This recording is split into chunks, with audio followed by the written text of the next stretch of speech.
नमस्कार। Supreme court ने एक बहुत ही इंपॉर्टेंट डिसीजन दिया है। डिसीजन यह है कि अब राज्य के पुलिस भी केंद्रीय कर्मचारियों की जांच कर सकते हैं, उन पर एफआईआर कर सकते हैं यदि कोई भ्रष्टाचार का मुद्दा होता है। अभी तक ऐसा नहीं हो पाता था। मामला क्या है, जरा इसको समझिए, बहुत जरूरी है। मामला यह है, पहले तो आप जान लीजिए, मामला बेसिकली राजस्थान से जुड़ा हुआ था। राजस्थान में एक केंद्रीय कर्मचारी है जिसके खिलाफ भ्रष्टाचार के आरोप लगे और वह भ्रष्टाचार निवारण अधिनियम जो 1988 का है उसके तहत उसको रिश्वत लेने का उस पर आरोप लगाया गया।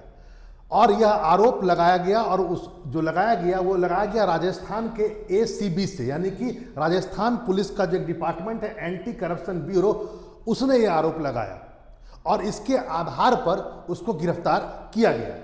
अब यहां पर क्या हुआ कि वह जो केंद्रीय कर्मचारी है उसने अपील कर दी हाई कोर्ट में कि मैं केंद्रीय कर्मचारी हूं, केंद्र सरकार का कर्मचारी हूं, राज्य सरकार का पुलिस मुझे न गिरफ्तार कर सकता है न मेरे विरुद्ध कोई जांच कर सकता है। यह अधिकार सिर्फ सीबीआई का है, एसीबी का नहीं है, यानी राज्य सरकार का जो एंटी करप्शन ब्यूरो है। और इसी को अपील किया और हाई कोर्ट ने बोला कि ऐसा कुछ नहीं है। ये आप जो ये बात धारणा बनाकर बैठे हुए हैं कि केवल सीबीआई आपकी जांच करेगी, वो नहीं। और यहां पर याचिकाकर्ता को खारिज कर दिया गया और कहा गया कि नहीं, राज्य सरकार की पुलिस भी कर सकती है।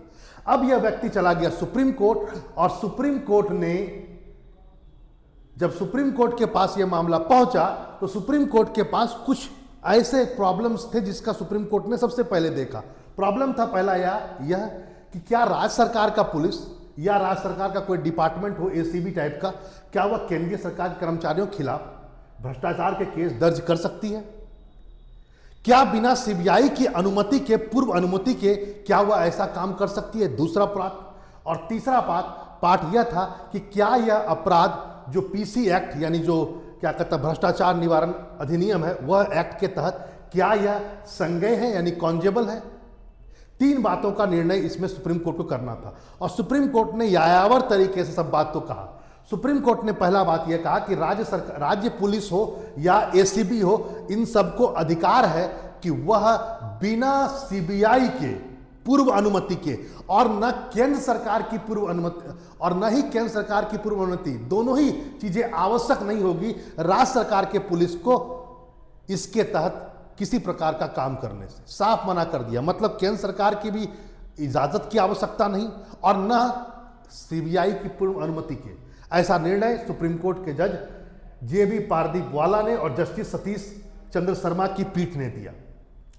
उन्होंने साफ इस बात को कहा कि अभी तक जो भी बातें इस एक्ट की धारा 17 के तहत कही जाती थी कि नहीं, धारा 17 यह कहता है कि सीबीआई जांच कर सकती है केंद्र सरकार के कर्मचारियों को, ऐसा बिल्कुल नहीं है। धारा 17 की सुप्रीम कोर्ट ने एक नई व्याख्या की। उन्होंने कहा कि पीसी एक्ट की धारा 17 यह तय करती है कि जांच किस रैंक की पुलिस अधिकारी से की जानी चाहिए।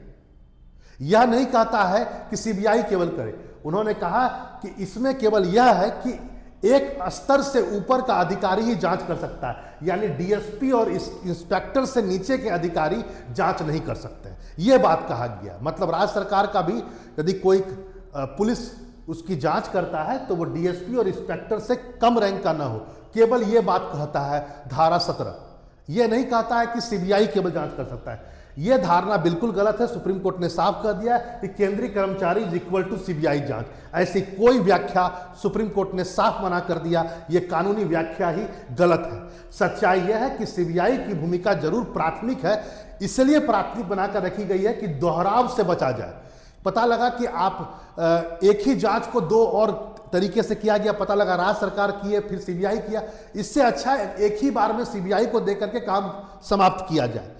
तो यह दोहराव के रूप में दिया गया, लेकिन इसका मतलब यह नहीं है कि सीबीआई को अनन्य अधिकार है, मतलब एकमात्र ही सीबीआई ऐसा है जो जांच करेगा। यह गलत है। सीबीआई प्राथमिक है, एकमात्र अधिकार नहीं है। अब आप सुन लीजिए आगे क्या है। बाकायदा इन्होंने कहा कि सीबीआई की पूर्व अनुमति नहीं, जरूरत नहीं है। राज्य सरकार की पुलिस एफआईआर दर्ज कर सकती है, जांच शुरू कर सकती है।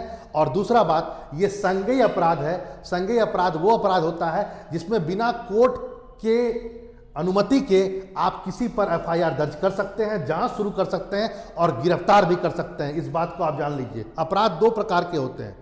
जो धारा 17 में जो भ्रष्टाचार के लिए यूज किया जाता है, इसके तहत उसमें जो गिरफ्तारी होती है ना, वो संज्ञेय होता है, कॉन्जेबल।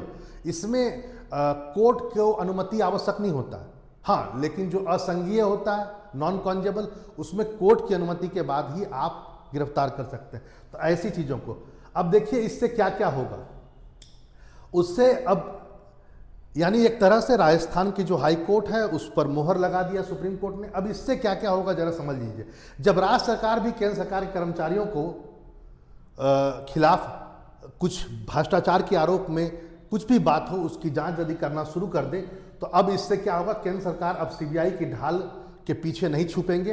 अब उन्हें राज्य सरकार भी रिश्वत लेते हुए पकड़ सकती है और कार्रवाई कर सकती है। दूसरा पॉइंट, सीबीआई पर निर्भरता कम होगा, राज्य को ज़्यादा शक्ति मिलेगी। तीसरा, फेडरल स्ट्रक्चर यानी संघीय ढांचा और मजबूत होगा, यानी राज्य सरकार और केंद्र सरकार में जो समन्वय है और ताकतवर होगा और राज्य की शक्ति और बढ़ेगी और किसी प्रकार का बहाना समाप्त होगा। तब आप समझ सकते हैं सुप्रीम कोर्ट का ये डिसीजन एक प्रकार से माइलस्टोन है, एक मील का पत्थर होगा केंद्रीय कर्मचारियों के ऊपर।